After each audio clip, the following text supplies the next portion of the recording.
اہل مدائن کی امام محمد باقر علیہ السلام سے بدسلوکی۔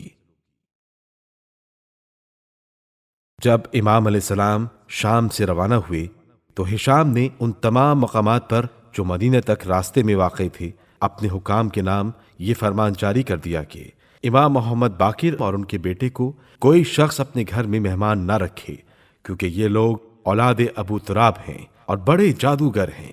حضرت امام جعفر صادق علیہ السلام فرماتے ہیں کہ جب ہم مدائن پہنچے تو وہاں کے لوگوں نے ہم سے پوری طرح نفرت ظاہر کی۔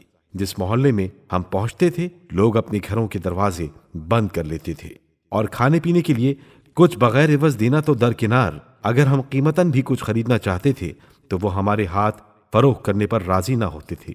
غرض کہ ہم شہر کے ایک سرے سے دوسرے سرے تک ہو آئے، مگر کسی نے ہمارے ساتھ ہمدردی کا برتاؤ نہیں کیا، یہاں تک کہ ہم کو کسی نے ٹھہرنے کی بھی اجازت نہیں دی۔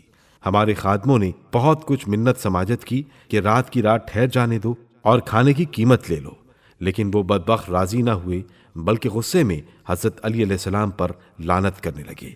یہ حال دیکھ کر میرے پدر بزرگوار نے ان سے فرمایا، ہشام کے آدمیوں نے جو کچھ تم سے کہا ہے، اگر ہم ویسے ہی ہیں اور تم ہم کو در حقیقت ساحر و جادوگر سمجھتے ہو تب بھی تمہارے لیے کوئی حرج نہیں۔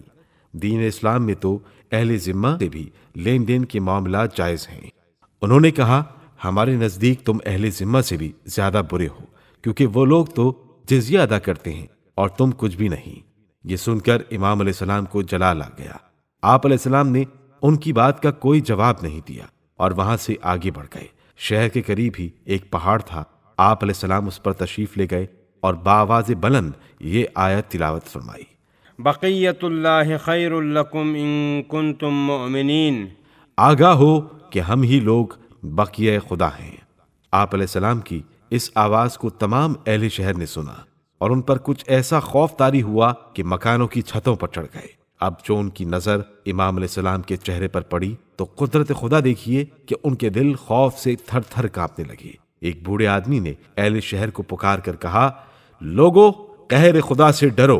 یہ شخص پہاڑ پر اس جگہ کھڑا ہے جہاں حضرت شعیب علیہ السلام نے ایک بار کھڑے ہو کر اہل شہر پر لعنت کی تھی اور ان سب پر عذاب الہی نازل ہوا تھا۔ اگر ہم لوگ ان کے لیے اپنے دروازے نہیں کھولیں گے تو ضرور عذاب خدا میں گرفتار ہو جائیں گے۔ اس بوڑھے کی یہ تقریر سن کر وہ لوگ اور زیادہ خوفزدہ ہو گئے اور انہوں نے اپنے اپنے گھروں کے دروازے کھول دیے۔ اس واقعے سے پتہ چلتا ہے کہ بنی امیہ کے اس بادشاہ ہشام کو اہل بیت رسول سے کیسی سخت عداوت تھی۔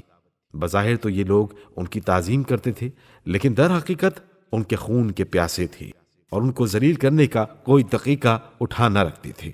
حقیقت یہ ہے کہ بنی امیہ اور بنی عباس کے ہاتھوں ہمارے اماموں نے ہمیشہ طرح طرح کے مصائب برداشت کیے۔